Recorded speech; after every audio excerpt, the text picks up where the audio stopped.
so basically, like I was saying, you need to install the front tire, the handlebar, seat with the seat pole, basket, and everything else come fully assembled.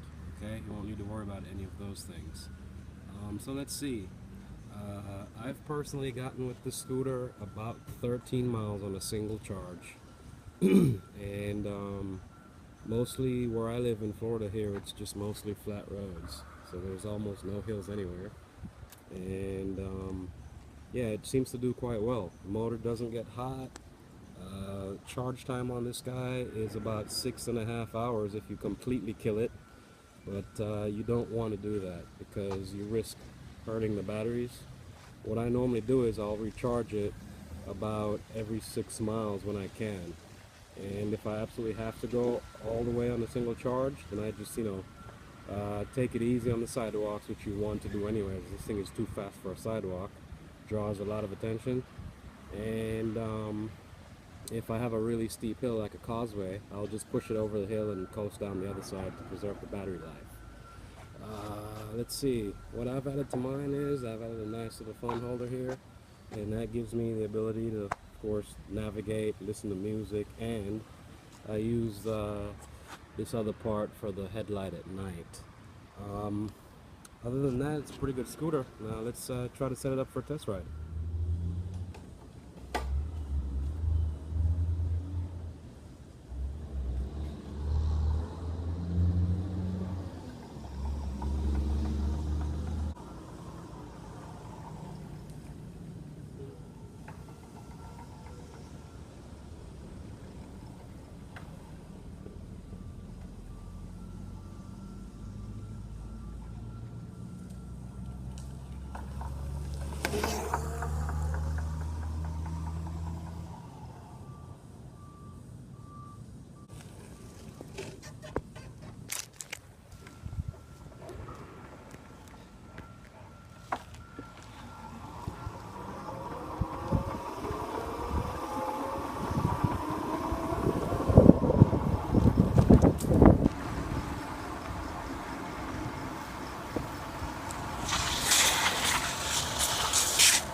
Okay, that was the best I could do holding an iPad mini while riding this thing. That stupid iPhone is full, so I have to use this to record the video. But yeah, it's a great scooter. Like I said, the quick specs are, I personally on these flat Florida roads weighing about 160 pounds, 5'11", I can definitely get at least 12 miles out of this guy, and it'll do 15 miles an hour for the entire time.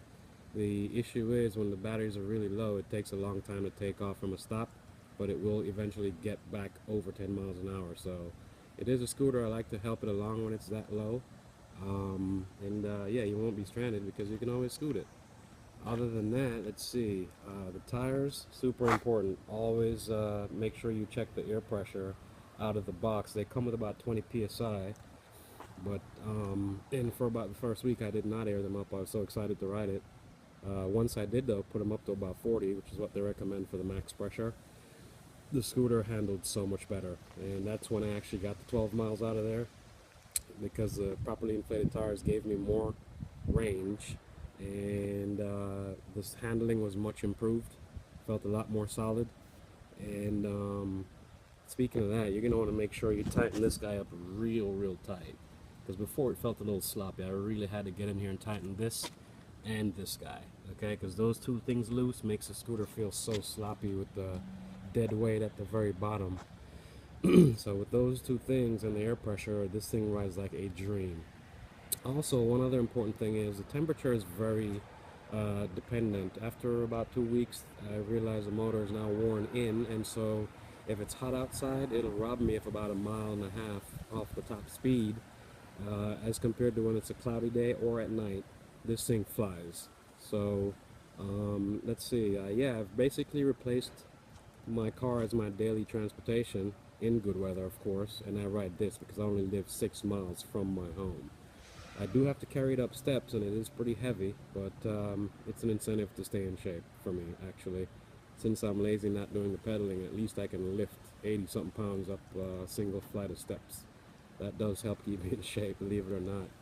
Other than that, man, it's a great scooter. I would definitely recommend it to everybody that I know. It's super reliable, super maintenance free. Batteries seem to be holding up well after a couple 100 miles. And maybe I'll look into upgrading the batteries a little bit bigger in the future. Basically, you've got one battery here, and you got one here, and one about here. Okay, so there's room that you could probably stick some more batteries in here. And yeah, that's pretty much it.